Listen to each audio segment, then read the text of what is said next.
तो फ्रेंड्स आप देख सकते हैं, मैं जैसे सुबह दुकान खोलता हूँ मेरे पास ये ब्लूटूथ आता है रिपेयर करने के लिए। कस्टमर का बोलना ये था कि एक बज रहा है और एक नहीं बज रहा है। तो ये जो मार्केट में ब्लूटूथ अवेलेबल है A to Z कोई भी मॉडल का वो सब रिपेयर होता है। बोट, वन प्लस या मार्केट में जो कंपनी होती है वो।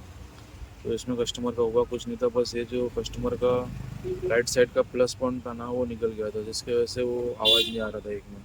तो बस मैंने सोल्डर कर दिया है, अभी पूरा प्रॉपर हो गया।